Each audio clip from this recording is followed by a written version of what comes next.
തീരദേശ പരിപാലനം എന്ന നാഴികയ്ക്ക് 40 വട്ടം പറയുന്നതാണ് സംസ്ഥാന സർക്കാർ. പക്ഷേ കേന്ദ്ര സർക്കാർ ഭേദഗതി വരുത്തിയ തീരദേശ പരിപാലന നിയമം 5 വർഷം കഴിഞ്ഞിട്ട് പോലും കേരളത്തിൽ അത് നടപ്പിലാക്കിയിട്ടില്ല. പിണറായി സർക്കാരിൻ്റെ വീഴ്ച തന്നെയാണ് ഇവിടെ തുറന്ന് കാട്ടപ്പെടുന്നത്. കോഴിക്കോട് നിന്നും ആനന്ദ് പുതൂരുണ്ട്.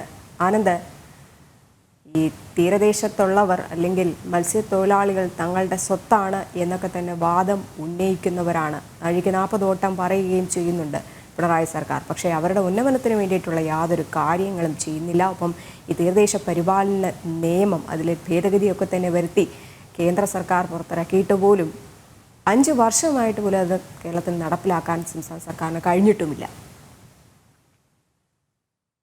ഈ 2019 ജനുവരിയിലാണ് ഈ 2011 പഴയ ഈ തീരദേശ പരിപാലന നിയമം ഭേദഗതി ചെയ്തുകൊണ്ട് കേന്ദ്ര സർക്കാർ വിജ്ഞാപനം ഇറക്കിയത്. ഈ ഒരു പുതിയ വിജ്ഞാപനം അനുസരിച്ച് ഈ തീരദേശ തൊഴിലാളികൾക്ക് അവരുടെ തൊഴിലുമായി അനുബന്ധപ്പെട്ട കെട്ടിടങ്ങൾ നിർമ്മിക്കുന്നതിനും അടിസ്ഥാനപരമായ വീട്, പ്രത്യേകിച്ച് അവരുടെ ഏറ്റവും പ്രധാനപ്പെട്ട ആവശ്യങ്ങളായ ഇത്തരത്തിൽ വീട് നിർമ്മിക്കുന്നതിനും വലിയ ഇളവുകൾ തന്നെയാണ് ഈ പുതിയ നിയമത്തിൽ ഈ പുതിയൊരു നിയമത്തിൽ ഭേദഗതി വരുത്തിക്കൊണ്ട് കേന്ദ്ര സർക്കാർ ഇളവ് ചെയ്തത്. എന്നാൽ കഴിഞ്ഞ 5 വർഷമായിട്ടും ഈ ഒരു ഇളവ് ചെയ്ത ഭേദഗതി നടപ്പിലാക്കാൻ സംസ്ഥാന സർക്കാരിന് സാധിച്ചിട്ടില്ല എന്നുള്ള ആരോപണമായാണ് ഇപ്പോൾ നേരത്തെ BJPയുടെ സംസ്ഥാന സമിതി അംഗങ്ങൾ രംഗത്ത് വന്നത്. പത്രസമ്മേളനത്തിലൂടെയാണ് അവർ ഇക്കാര്യം അറിയിച്ചത്. അതായത് ഇവിടെ ഇപ്പോഴും 2011 നിയമം തന്നെയാണ് നടപ്പിലാക്കിക്കൊണ്ടിരിക്കുന്നത്. ഈ പ്രധാനപ്പെട്ട കാര്യം, ഈ നിയമം ഭേദഗതി വരുത്തണമെങ്കിൽ എല്ലാ സംസ്ഥാനങ്ങളിലും മിക്ക സംസ്ഥാനങ്ങളും ഇത്തരത്തിൽ ഈ നിയമം ഭേദഗതി വരുത്തിക്കൊണ്ട് കഴിഞ്ഞു. പക്ഷേ കേരളത്തിൽ ഈ നിയമം ഭേദഗതി വരുത്തുന്നതിന് പ്രധാനപ്പെട്ട ഒരു കാരണം എന്ന് പറയുന്നത്, ഇത്തരത്തിൽ ഈ നിയമ ഭേദഗതി വരുത്തുന്നതിന് ഏറ്റവും അടിസ്ഥാനപരമായ ഒരു കാരണം 2019 പുതിയ റൂട്ട് മാപ്പ് തയ്യാറാക്കണം. അതായത് ഈ കരട് മാപ്പ് തയ്യാറാക്കിക്കൊണ്ട് പൊതുജനാഭിപ്രായത്തെ രൂപീകരിച്ചുകൊണ്ട് വീണ്ടും അസൽ മാപ്പ് തയ്യാറാക്കി കേന്ദ്രത്തിന് സമർപ്പിക്കേണ്ടതുണ്ട്. ഈ നടപടിഘട്ടങ്ങളൊന്നും പ്രാരംഭ നടപടി പോലും ആയിട്ടില്ല എന്നാണ് നമുക്കറിയാൻ കഴിയാത്തത്. ഇതുകൊണ്ട് തന്നെയാണ് ഇത്തരത്തിൽ ഈ ഒരു നിയമ ഭേദഗതി വരുത്താൻ സംസ്ഥാന സർക്കാരിന് സാധിക്കാത്തതും. ഈ സംസ്ഥാന സർക്കാരിൻ്റെ ഈ ഒരു അലംഭാവത്തെ സംബന്ധിച്ചിടത്തോളം ഏകദേശം 1000-ഓളം ആളുകൾക്കാണ് ഇത്തരത്തിൽ ലൈഫ് പദ്ധതിയിൽ വീട് നിർമ്മിക്കാനുള്ള ഒരു അവസരം നഷ്ടമായിരിക്കുന്നത്. മാത്രമല്ല, ഇപ്പോൾ സാധാരണ നമുക്കറിയാം, ഈ കൃഷിയിടങ്ങളാവട്ടെ, ഈ ജലാശയ വീടുകളോ മറ്റ് കെട്ടിടങ്ങളോ നിർമ്മിക്കുന്നതിന് കർശനമായിട്ടുള്ള നിയന്ത്രണങ്ങളുള്ളത്. ഈ തീരദേശ പരിപാലന നിയമത്തിൽ വളരെ സാധാരണക്കാർക്ക് വേണ്ടി ഇത്തരത്തിൽ നിയമത്തിൽ ഇളവ് വരുത്തിയിട്ടുണ്ട്. എന്നാൽ ഈ വീട് പണിയുന്നതിന് വേണ്ടി മാത്രം, അതുമായി ബന്ധപ്പെട്ട ഈ മത്സ്യത്തൊഴിലാളികളുമായി ബന്ധപ്പെട്ട അനുബന്ധ കെട്ടിടങ്ങൾ പണിയുന്നതിന് വേണ്ടിയും ഈ 50 മീറ്റർ അകലെ ഇത്തരത്തിൽ, അതായത് കൃഷിയിടങ്ങളോ ജലാശയങ്ങളോ 50 മീറ്റർ പരിധിയിൽ വരെ ഇത്തരത്തിൽ കെട്ടിടങ്ങൾ നിർമ്മിക്കാവുന്ന ഒരു ഇളവ് നൽകുന്നുണ്ട്.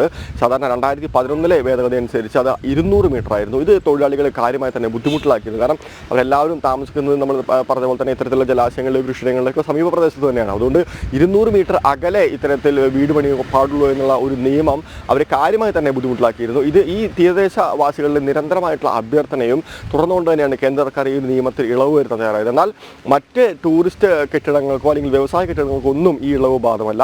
തീരദേശ ആളുകൾക്ക് വേണ്ടി മാത്രം, അതായത് സാധാരണക്കാർക്ക് വേണ്ടിയാണ് ഇത്തരത്തിലുള്ള നിയമം ഭേദഗതി ചെയ്തത്. എന്നാൽ കഴിഞ്ഞ 5 വർഷമായിട്ടും ഇത്തരത്തിൽ ഈ ഒരു നിയമം നടപ്പാക്കുന്നതിൽ സംസ്ഥാന സർക്കാർ ഇതുവരെ എത്തിയിട്ടില്ല. ഇതുമൂലം ആയിരക്കണക്കിന് തൊഴിലാളികളാണ് വീട് പണിയാനോ അല്ലെങ്കിൽ മറ്റ് ലൈഫ് പദ്ധതി ഉൾപ്പെടുത്താനോ കഴിയാത്ത സാഹചര്യത്തിൽ ബുദ്ധിമുട്ട് അനുഭവിക്കുന്നത്. രചന ആനന്ദ, ഇവിടെ ഒരു മഴ പെയ്താൽ പോലും ഏറ്റവും കൂടുതൽ ദുരിതം അനുഭവിക്കുന്നത് തീരപ്രദേശത്തുള്ളവർ തന്നെയാണ്. അതുകൊണ്ട് തന്നെയാണ് അവരെ മാറ്റിപ്പാർപ്പിക്കുവാൻ വേണ്ടിയിട്ടുള്ള സ്ഥലം കണ്ടെത്തുക. ഇതൊക്കെ തന്നെ സംസ്ഥാന സർക്കാർ വേണം ചെയ്യാൻ. ഈ ഭേദഗതി വരുത്തിയിട്ടുള്ള നിയമമൊക്കെ പുറത്തുവിട്ടതിന് ശേഷവും അതിലേക്കുള്ള നടപടികൾ കടത്തുന്നില്ല. ഒപ്പം കേന്ദ്രം നൽകുന്ന പദ്ധതി വിഹിതമടക്കം മാറ്റിമറിക്കുന്ന സ്ഥിതിയാണ് കേരളത്തിൽ ഇതുവരെയും കാണാൻ കഴിയുന്നത്. പക്ഷേ ഇതിനി അതിനൊക്കെ ഒരു മാറ്റം വേണം. BJP നേതാക്കൾ അടക്കം ഈ തീരദേശത്തൊക്കെ തന്നെ സന്ദർശനം നടത്തിയ ശേഷമാണ് ഇങ്ങനെ ഒരു റിപ്പോർട്ട് കേന്ദ്രത്തിന് അയക്കുന്നത് പോലും. അതിനുശേഷമാണ് ഈ ഭേദഗതി വരുത്തുന്നത്. പക്ഷേ എന്തുകൊണ്ട് വീണ്ടും സർക്കാർ ഇത് നടപ്പിലാക്കാൻ കഴിയുന്നില്ല? ഈ ദുരിതത്തിലേക്ക് വീണ്ടും ഈ തീരദേശത്തുള്ളവരെ കടത്തിവിടുക തന്നെയല്ലേ സർക്കാർ ചെയ്തുകൊണ്ടിരിക്കുന്നതും? തീർച്ചയായും രജനി, ഒരു കുറ്റകരമായ അനാസ്ഥയാണെന്നാണ് കഴിഞ്ഞ ദിവസം BJPയുടെ സംസ്ഥാന നേതാക്കൾ ഇതുമായി ബന്ധപ്പെട്ട് സംസ്ഥാന സർക്കാരിനെ കുറ്റപ്പെടുത്തിക്കൊണ്ട് പത്രസമ്മേളനം നടത്തിയത്. നമുക്കറിയാം, ഒരു മഴ കാര്യമായി പെയ്തോ അല്ലെങ്കിൽ കടൽക്ഷോഭത്തിലോ വർഷത്തിൽ ഭൂരിഭാഗം സമയവും അത്തരത്തിൽ മാറി താമസിക്കേണ്ട ഒരു ഗതികേടുള്ള ആളുകളാണ് തീരദേശവാസികൾ. മറ്റ് ക്യാമ്പുകളിൽ ഒരു വർഷത്തിൻ്റെ ഭൂരിഭാഗം സമയങ്ങളും ചെലവിടേണ്ട ഒരു അവസ്ഥയിലുള്ള ആളുകളാണ്. അപ്പോൾ അവർക്ക് സ്വന്തമായ ഒരു വീട് നിർമ്മിക്കുക, അതിന് അനുയോജ്യമായിട്ടുള്ള തലത്തിലേക്ക് അവരുടെ തീരദേശവാസത്തോട്, അവരുടെ ജീവിത മേഖലയോട്, അവരുടെ തൊഴിലിടത്തോട് അനുബന്ധിച്ച് തന്നെ അല്ലെങ്കിൽ തൊട്ടടുത്ത് തന്നെ അത്തരത്തിലൊരു വീട് പണിയുക എന്നുള്ള അവരുടെ സ്വപ്നം സാക്ഷാത്കരിക്കുന്നതിൻ്റെ ഭാഗമായി തന്നെയാണ് ഇത്തരത്തിൽ ഈ ഒരു നിയമത്തിൽ, വിജ്ഞാപനത്തിൽ ഇളവ് വരുത്തിക്കൊണ്ട് കേന്ദ്ര സർക്കാർ നിയമങ്ങൾ പുറത്തിറങ്ങിയത്. പക്ഷേ അതിൻ്റെ പ്രാരംഭ ഘട്ട നടപടികൾ പോലും തുടങ്ങാനോ അതിൻ്റെതായിട്ടുള്ള തലത്തിൽ ഗൗരവത്തിൽ കാണാനോ സംസ്ഥാന സർക്കാർ തയ്യാറാവുന്നില്ല എന്നുള്ളത് തീർച്ചയായും വലിയ പ്രതിഷേധങ്ങൾക്ക് തന്നെയാണ് വഴിയൊരുക്കിയിട്ടുള്ളത്. എത്രയും പെട്ടെന്ന് ഈ ഒരു നിയമത്തിൽ ഭേദഗതി വരുത്തുന്നതിൻ്റെ നമ്മുടെ സംസ്ഥാനത്ത് കൂടി ഇത്തരത്തിൽ നിയമ ഭേദഗതി വരുത്തിയില്ലെങ്കിൽ കടുത്ത സമരങ്ങളിലേക്ക് പോകുമെന്നാണ് കഴിഞ്ഞ ദിവസം തീരദേശവാസികളടക്കം സംസാരിച്ചതിൻ്റെ ഭാഗമായി അറിയാൻ വേണ്ടി സാധിച്ചത്. മാത്രമല്ല മറ്റ് സംസ്ഥാനങ്ങളിലും കേന്ദ്രഭരണ പ്രദേശങ്ങളിലെല്ലാം ഈ നിയമം നടപ്പിലാക്കി കഴിഞ്ഞു. കേരളം മാത്രമാണ് ഇപ്പോഴും 5 വർഷമായിട്ടും ഈ ഒരു നിയമത്തിൻ്റെ രീതിയിലേക്ക് മാറാത്ത ഏക സംസ്ഥാനം. അതുകൊണ്ട് എത്രയും പെട്ടെന്ന് ഈ നിയമം നടപ്പാക്കി ഈ തീരദേശവാസികൾക്ക് അവർക്ക് താമസിക്കാൻ ആവശ്യമായ കെട്ടിടങ്ങൾ നിർമ്മിക്കുന്നതിനുള്ള അനുമതി ലഭ്യമാക്കി കൊടുക്കേണ്ടത് സർക്കാരിൻ്റെ ഉത്തരവാദിത്തം തന്നെയാണെന്നുള്ള ആവശ്യങ്ങൾ തന്നെയാണ് പൊതുവെ ഉയരുന്നത്. ലക്ഷ്മി, 2018 പ്രളയം വന്നപ്പോൾ ഇതേ സർക്കാർ തന്നെയാണ് ഈ മത്സ്യത്തൊഴിലാളികളെ ഒന്നടങ്കം പൊക്കി പറഞ്ഞത്.